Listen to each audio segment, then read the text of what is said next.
बिहार की नई सरकार को लेकर फॉर्मूला तय। नीतीश कुमार सीएम तो बीजेपी कोटे से सम्राट चौधरी और विजय सिन्हा बन सकते हैं डिप्टी सीएम। चिराग की पार्टी से 2 अन्य से 1-1 मंत्री होंगे। 20 नवंबर को हो सकता है नई सरकार का शपथ ग्रहण। पटना के गांधी मैदान में होगा आयोजन। पीएम मोदी के शामिल होने से पहले पूरी हुई तैयारियां। सीएम को लेकर बीजेपी विधायक तारकिशोर प्रसाद बोले, नीतीश कुमार ही मुख्यमंत्री बनेंगे। एनडीए विधायक दल की बैठक में नीतीश नेता चुने जाएंगे। हम पार्टी के अध्यक्ष संतोष सुमन ने भी नीतीश के सीएम बनने का दावा किया। बोले, नीतीश कुमार के नाम पर गठबंधन के सभी दल सहमत। 20 नवंबर को सारी प्रक्रिया पूरी होंगी। पटना में कल बीजेपी विधायकों की बैठक सुबह 10 बजे पार्टी दफ्तर के अटल सभागार में मीटिंग। बैठक में चुना जाएगा विधायक दल का नेता। केंद्रीय मंत्री जीतन राम मांझी का बयान। बोले, मुझे हमेशा से विश्वास था कि नीतीश कुमार के मुख्यमंत्री पद के उम्मीदवार बनने पर हम जीतेंगे। करारी हार को लेकर आरजेडी की समीक्षा बैठक। तेजस्वी यादव की अध्यक्षता में आगे की रणनीति पर बात। रोहिणी के बाद लालू की 3 और बेटियों ने घर छोड़ा। रागिनी, राजलक्ष्मी और चंदा यादव मायके से दिल्ली लौटी। पटना से दिल्ली आने के बाद मुंबई अपने ससुराल गई रोहिणी आचार्य। कहा, मेरे लिए मम्मी पापा रो रहे थे। मेरे माता पिता और बहनें हमेशा मेरे साथ हैं।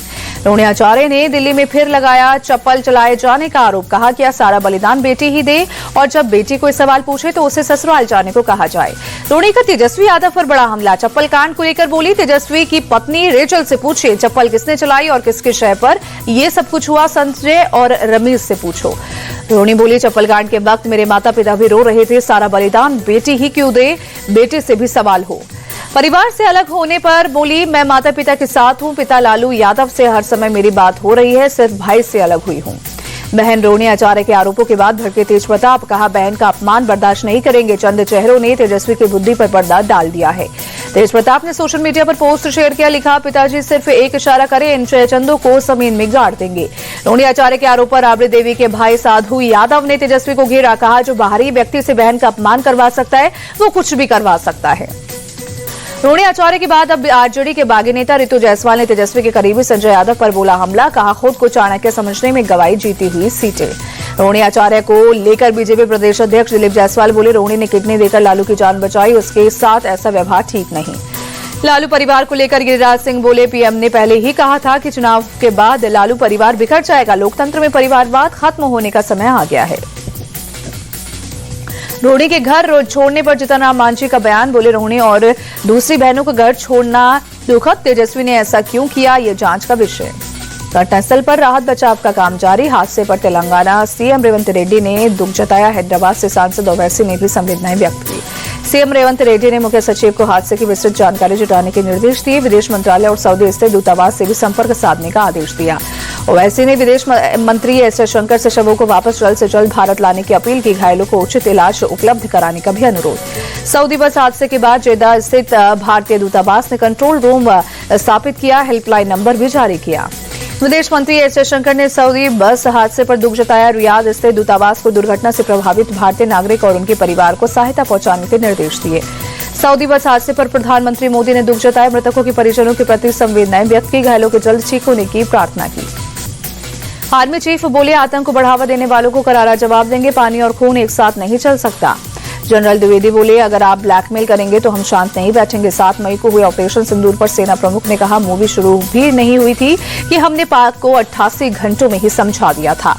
फरीदाबाद टेरर मॉड्यूल मामले की जांच तेज। क्राइम ब्रांच ने अल-फलाह यूनिवर्सिटी के चेयरमैन जावेद अहमद को पूछताछ के लिए समन भेजा।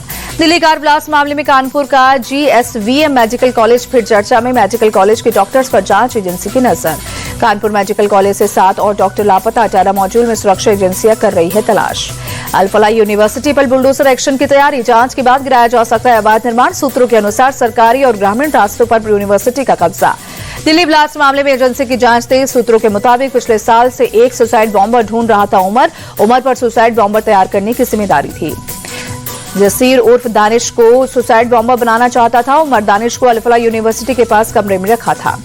आतंकी शाहीन को लेकर बड़ा खुलासा। यूपी के 3 शहरों में शाहीन के बैंक अकाउंट मिले। करोड़ों का हुआ लेन देन। लखनऊ, कानपुर, सहारनपुर में थे बैंक अकाउंट्स। आतंकी शाहीन ने भाई परवेज को भी रकम भेजी थी। शाहीन वीडियो कॉल पर चलाती थी। जिहादी क्लास व्हाट्सएप ग्रुप में 100 से ज्यादा लोगों को जोड़ा था।